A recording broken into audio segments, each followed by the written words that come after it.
தீட்டிய பெருமகன் மக்கள் திலகம் எம்ஜிஆர். அவர் பிறந்த அன்றைக்கு வானத்தில் நட்சத்திரங்கள் ஒன்றும் புதிதாக உதிக்கவில்லை. அவர் பிறந்த அன்றைக்கு தேவர்கள் ஒன்றும் பூமாரி பொழியவில்லை. ஒரு சராசரி குடும்பத்தில் பிறந்து தன்னை வாழ வைத்த தமிழ் சமூகத்திற்கு நன்றியை திருப்பி செலுத்துவதற்கு திராவிட இயக்கத்திலே தன்னை ஒப்படைத்துக் கொண்டு abandon the great mass என்ற ஆங்கிலத்தில் சொல்லுவதற்கு ஏற்ப மக்களினுடைய நாடி பிடித்து பார்த்து நாடாண்ட வரலாறு மக்கள் திலகம் எம்ஜிஆர் அவர்களினுடைய வரலாறு. அவர் கண்ணை மூடுகிற காலம் வரையிலும் கருணாநிதி கோட்டை பக்கம் கனவு காண முடியாது என்கிற ஒரு சரித்திரத்தை அவர் வாழுகிற காலத்தில் எழுதினார். அவர் திராவிட இயக்கத்தின் ஒரு சகாப்தமாய், ஒரு காலகட்டமாய், ஒரு திருப்பமாய் விளங்கினார். மக்கள் திலகம் எம்ஜிஆர் திரையுலகத்தில் கால் பதித்து 1954 மலைக்கள்ளன் என்கிற படத்திற்கு இந்திய அரசாங்கத்தினுடைய விருது பெற்றார். 1956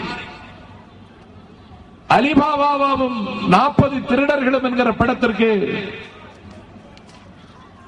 பிலிம்பேர் ரசிகர்கள் விருதை அந்த படத்திற்கு அவர் பெற்றார். 1967 காவல்காரன் படத்திற்கு தமிழ்நாடு அரசாங்கத்தினுடைய சிறப்பு பரிசை அவர் பெற்றார். 1968 குடியிருந்த கோவில் படத்திற்கு தமிழ்நாடு அரசாங்கத்தினுடைய விருதையும் பிலிம்ஃபேர் விருதையும் சேர்த்தே பெற்று தந்தார். 1972 ரிக்ஷாக்காரன் படத்திற்கு சிறந்த நடிகர் என்கிற தேசிய விருதை மக்கள் திலகம் எம்ஜிஆர் பெற்றார். 1978 மதுரையை மீட்ட சுந்தரபாண்டியன் படத்திற்கு தமிழ்நாடு அரசாங்கத்தினுடைய சிறப்பு பரிசை பெற்றார்.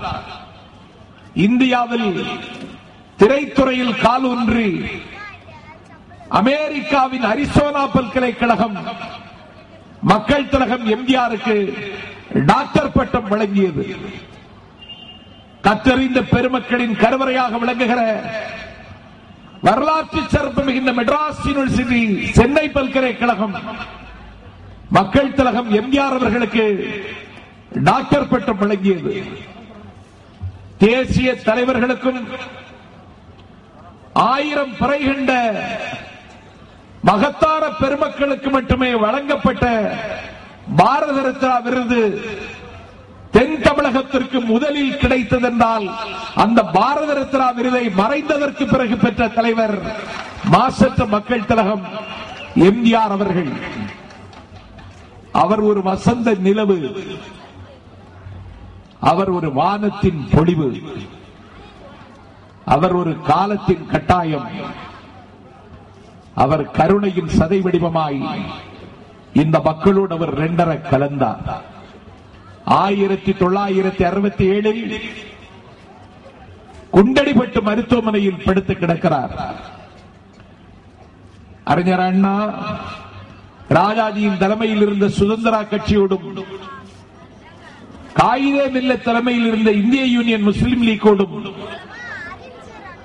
இடதுசாரிகளோடும் கைகோர்த்துக் கொண்டு ஆல்போல் பறந்து அருகுபோல் வேரோடு இருந்த காங்கிரஸ் ஏகாதிபத்தியத்தை வீழ்த்துவதற்கு வியூகம் வகுத்த காலகட்டத்தில் குண்டடிப்பட்டு எம்ஜிஆர் மருத்துவமனையில் சிகிச்சை பெற்று வந்தார்.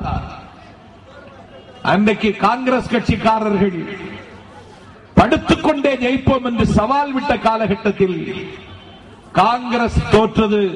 படுத்துக்கொண்டே ஜெயித்த முதல் தலைவன் இந்திய அரசியலில் எம்ஜிஆர் என்கிற வரலாற்றையும் அவர் எழுதினார்.